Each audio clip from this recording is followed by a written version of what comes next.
So, Johnny, lovely to talk to you. Now then, take us back to the early days. Where did the entertainment start? In the family? The entertainment, I was brought up in show business, Mal. My dad was a musician, a piano player and a singer. My mother was a dancer, and they met on tour during the end of the war. They were both Welsh, but I think they got married in somewhere like Salisbury Plain or somewhere. And my mother was given away by the then star of the show, a fellow called Claude Hulbert, who was quite big in the 40s and 50s, big star he was. They were on Ensa. Anyway, then I was the result. Then, because the war with the bombs was still dropping, my grandfather had a pub in Penrhycaiba, up the valleys. And my mother went back there then to have me because she didn't want to, be in Cardiff. They were getting bombed and everything. So that's how I got born in Penrhycaiba. But I left there when I was 3 months, so I don't know much about it. And then I travelled about the country with them then until I was about 8, because they were both in the business, my mother and father. So, I'd be summer season in, like, we'll say, Weymouth, and there would be, Glasgow for pantomime. And eventually he gave it up and took a pub in Maesteg. So my formative years were Maesteg. Valley's boy, see? Do you remember those, those exciting times? As a kid, going around the various theatres and everything. Yeah. Do you remember all that? Well, what I remember, I was only 3. I can remember things when I was 3 years old. I was in the dressing room. I was being a bit of a naughty boy. Yeah. And I think my father got on side of stage and he got the microphone, or the tannoy system. He said, "John, are you behaving yourself?" And it frightened the life out of me. I didn't know who it was. And then he caught me playing with one of the acts, one of the speciality acts. He was a vibraphone player, and I'm playing on the vibraphone. And I had a right row for that. "You don't play with people's props," he said. Because it was the etiquette of the stage. You mustn't touch anybody's stuff, Yeah. And I can remember the chorus girls with their tap shoes going towards the stairs. I can hear the tip-tap of their shoes. And it was so vibrant. And the kids used to show me little bits, the dancers. Yeah. Used to show me little bits when I was little. So it was really in my blood, Yeah. Oh, do you remember getting your first pair of tap shoes? Yeah, I didn't actually start dancing till I was about 13 or 14. Because when the old man gave it up and took a pub, I was living a different life. I was in my stag, sliding down a mountain on a bit of cardboard, picking wimberries and riding horses. It was great. I loved it. So my mother's old dance teacher came to the pub one night. And I just seen Roy Castle on the television dance. I said, "Oh, I want to dance like that, Roy Castle," I said. So she said, "Well, come down to the studio. I'll teach you," she said. So I went down to Cardiff and I borrowed a pair of the girls' tap shoes, pink ones with bows on the front. I wasn't embarrassed at all. Because it was only me and 2 blokes, the rest were all girls. Right. And they were all changing in front of me. I thought, this is good, I like this. So that's how I started. So my first pair of tap shoes, I was about 14, I expect, yeah. And then I did the dancing school bit until I was blinking heck. I went to work in a shop as a shop assistant in John Collier's. Right. And I'd go to my dance lessons at night, Yeah. And then I didn't actually do any gigs because I wouldn't sing, see. My old man said, "If you don't sing, you'll be out of work by the time you're 30. He said, because dancers got a short life. So I said, "Well, I've never tried that." He said, "Well, you're going to have to try." So he got me singing a few songs. And then I went into a concert party. I remember the old concert parties at the clubs. So there was like how many acts would be on a concert party in those days? And what sort of acts would they be? Well, it'd be a mixture. You'd have a tenor, singing things like "I Walk with God" and all that. And then you'd have a soprano singing "The Chocolate Soldier." And then there'd be a speciality act. We had one bloke called Di Dush. He was a character. Di Dush. They call him that because he used to work on the knockers, collecting money insurance. Right. But he was a big friend of Richard Burton's. Uh-huh. And Richard Burton worked with him before he was famous. And every time he'd come to Britain, he'd invite Di Dush up to the Savoy and they'd have sausages and mash. I mean, anyhow, that's beside the point. So Di Dush was a mime act. Right. He used to put records on and mime to things like Cocktails for Two and he was very, very funny. But as the years went on, his records got a bit scratched, see? Right. So somebody said, "You've got to get with the new technology," he said, "Di, you've got to get a tape recorder." So he taped the records so there were scratches and all.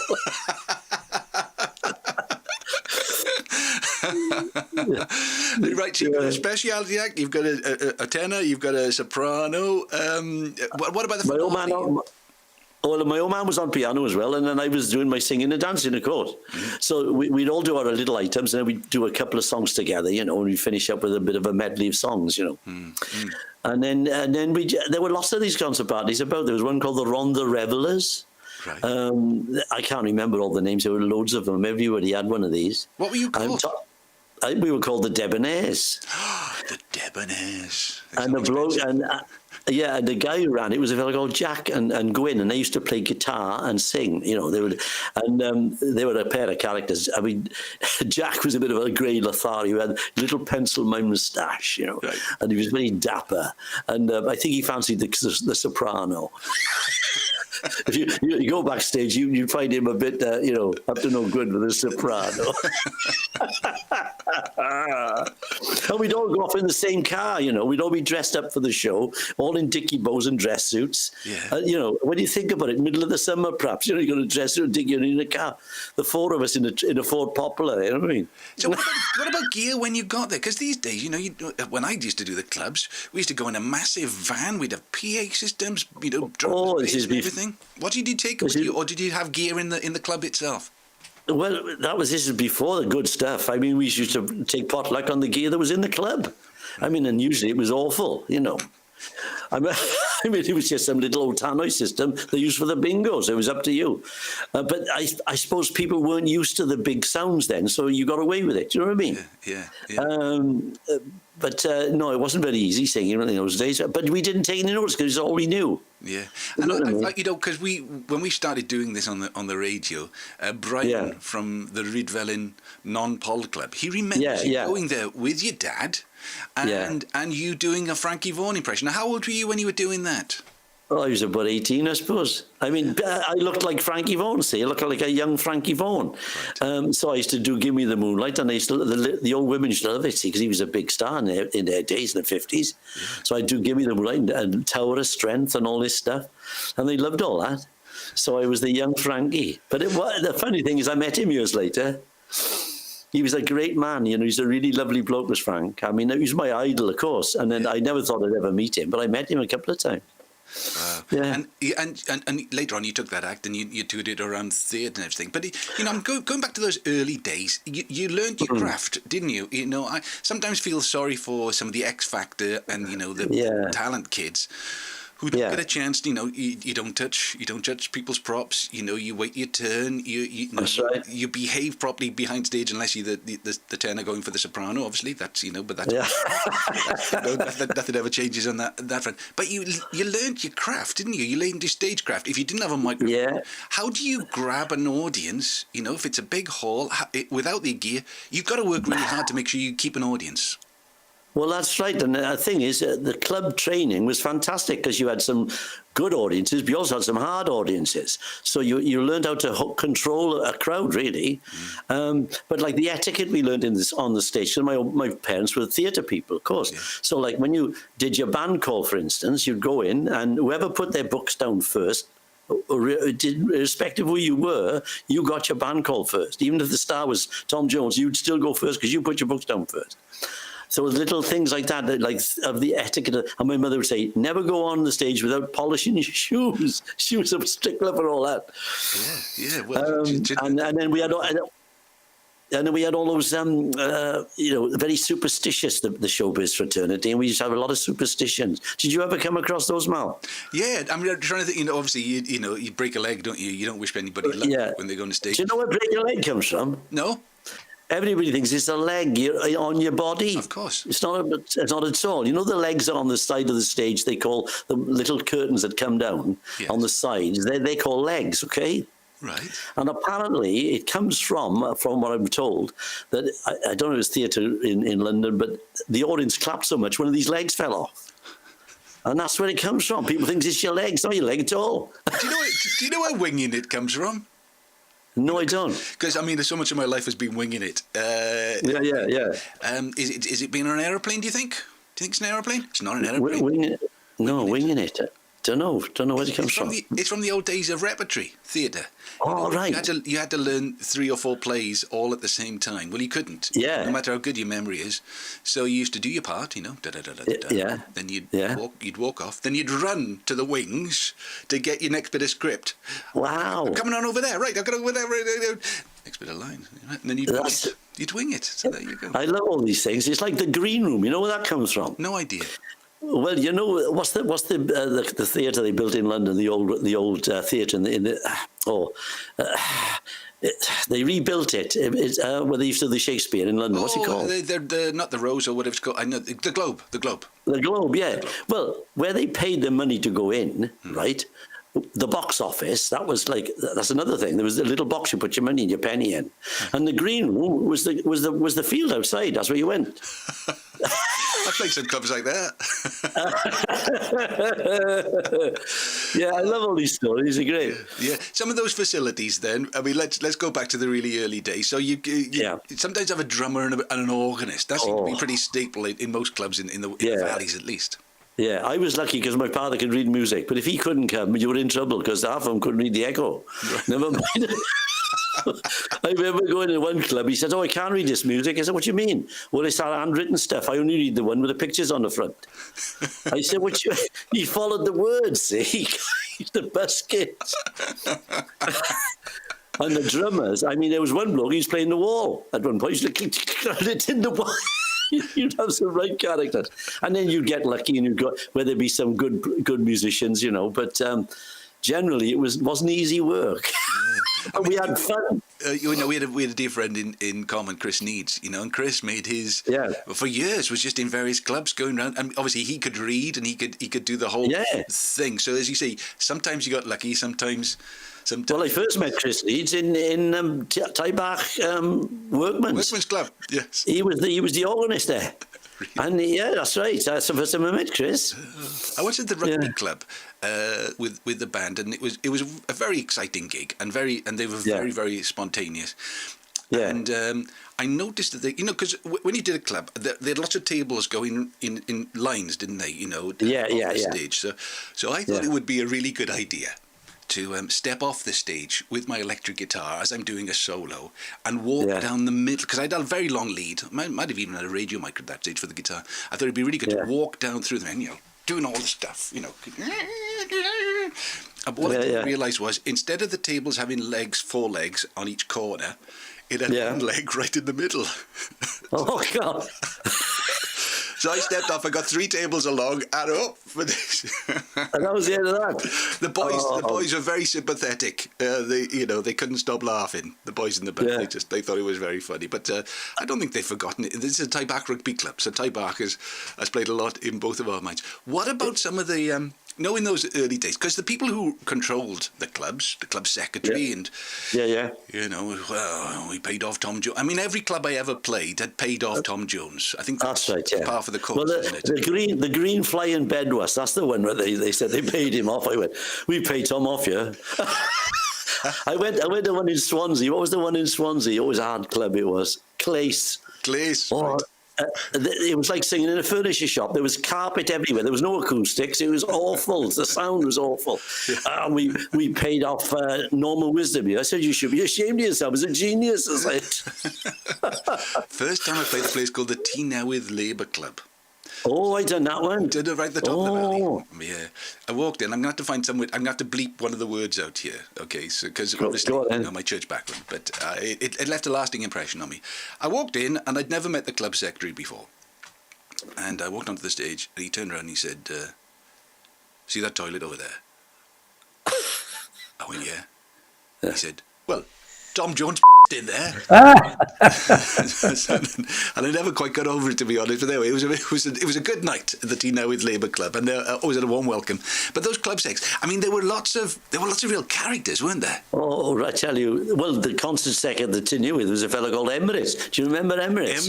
Emrys. He was gay. He was Emrys, and there was a lot of gay people in the club. You wouldn't think of it in the middle of the Ronda, but they were. And he used to sing with a falsetto voice, and he said, "They call me the Maid of the Mountains."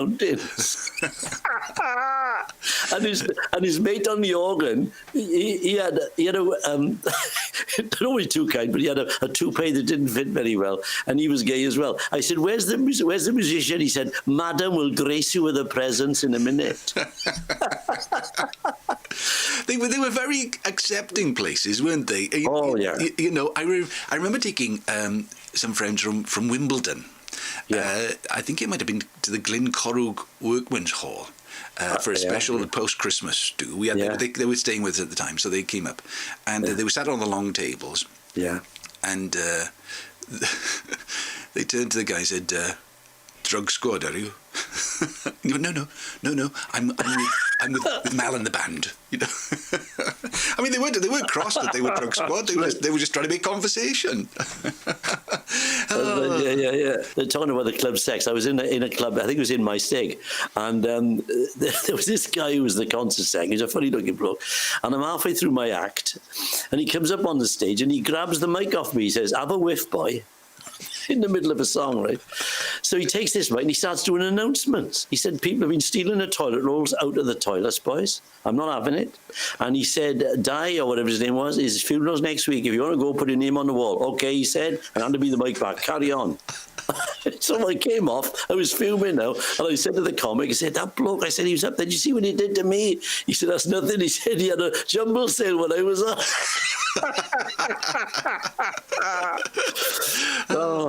No, my background was Gospel Hall, you know, so going to the clubs later on in life was quite an eye-opener. I was mid to late 30s, and it was great because I got a chance to experience all of that just before that culture sort of disappeared. I mean, it's not really there anymore, is it? But I remember the Merthyr Labour Club, must have been the Labour Club, and you know, so in my gospel background, you know, you'd welcome, you know, our brother in Christ, you know, and he'd come on and he'd do the sermon.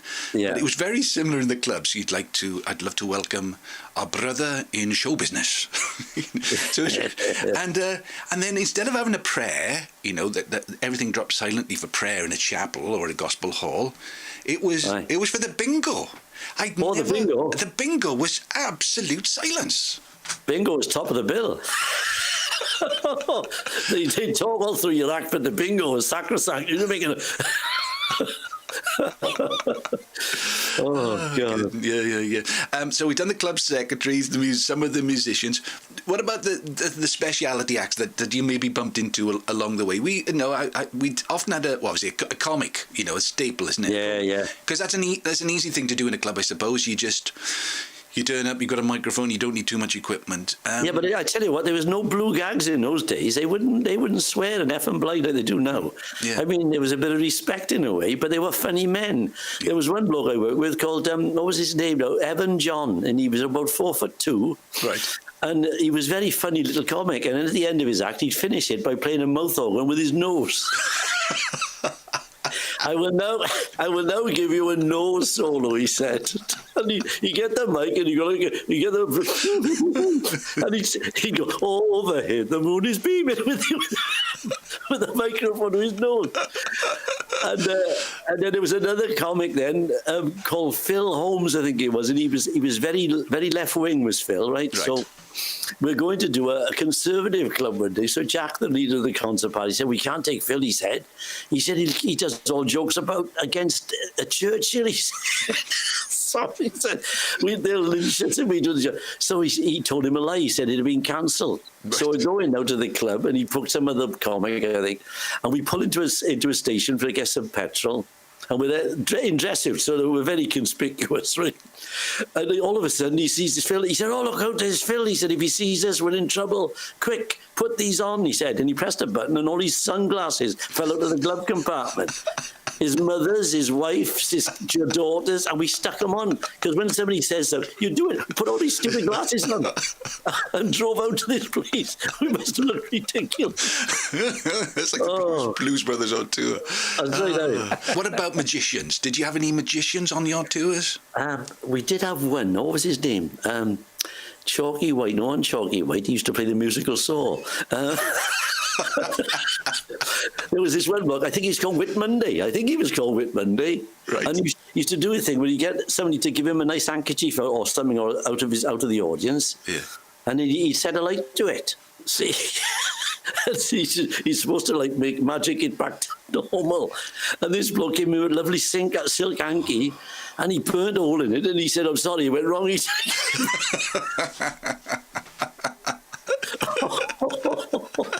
Oh, some of the things. And then we went once with this bloke called Cyril. He had a puppet act. He had two crows. He used to do and they used to sing like Bing Crosby and Al Jolson songs, crows, you know. Right. And he had a little three-wheeler car, one of those Robin Reliant things, a Del Boy guy, you know. Yeah. And he's coming to the show. One of the wheels fell off, and he's coming down the road on two wheels. When I think about it, some of the stuff. Yeah. And you go in all weathers, snow and ice, and you drive miles. You know, Merthyr. You were saying about Merthyr. Yeah. I did the Merthyr Gurness Club. Now it's renowned for being not the easiest club to work, Gurness. And there was a comic on with me called Johnny Stewart, and he got on the stage and he said, "Ladies and gentlemen," he said, "I've been sent here. I didn't come of my own free will, and you don't frighten me." That's how he started his act. Did they ever throw anything at you? No, I never got anything thrown at me. No. I got mobbed on the stage once. Really? Some girls in a hen party decided to jump on the stage. Yeah, I was doing my Tom Jones impression, right in my hips, and these girls had had a few drinks. They were in a hen party with all the gear on, and they jumped on the stage. Yeah. Now it sounds like it's wonderful. It's quite frightening when you got about 12 girls on top of you tearing your shirt. I said, "Hang on, it's a new shirt." But that's my claim to fame. Yeah, we used to do this thing called the Young Farmers Village at Built Wells during the Welsh, what's it called? Built Wells Week. And, the Royal Welsh. The Royal Welsh Show. Yeah, and I remember turning up and saying sort of, a good crowd. They said, "Oh, great crowd, great crowd." Obviously, last night's band got bottled off. Bottled off, I mean. Hell, it was like Sodom and Gomorrah in Wellies, because all these young farmers clubs, they didn't meet human beings. So they come together for a week. Well, some of the sites I saw, but it was a massive tent. Yeah. And they were climbing up the poles. They, "Come on down," and it was. Anyway, we got invited back 3 years on the trot, so we must have been okay. I only did a gig. I did a gig in a barn once in Cowbridge. Right. I don't know what that was about. It was a barn dance, I think, and they booked me. So it was just me and the old man on piano, I got to tell you, I went to down West Wales once to do a club. And I get there, and it's only me and my father. This is when I left the concert party, now I'm solo now, right? Big time. And we go down there, and I say, "Where's the piano?" "Oh, we haven't gone, we got this." He said, "It's a euphonium." I said, "I can't do my euphonium." But we did it somehow. I don't know how we did it. Oh, God. And I suppose that's where all the experience comes through, even if it's just a euphonium. You can still do the show. All right, well, look, we've started our first podcast. Right.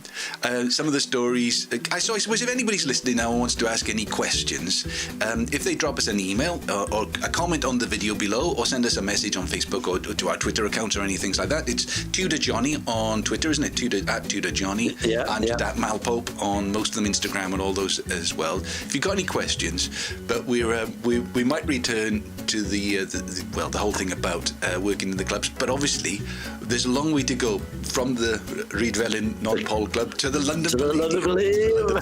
That's right, and we will cover all those stories along the way. But can I just say thanks very much for joining us for our first podcast. So it's goodbye from him. And it's goodbye from me. We'll see you next time. Cheerio. Bye-bye. Ta-da. Ta-da.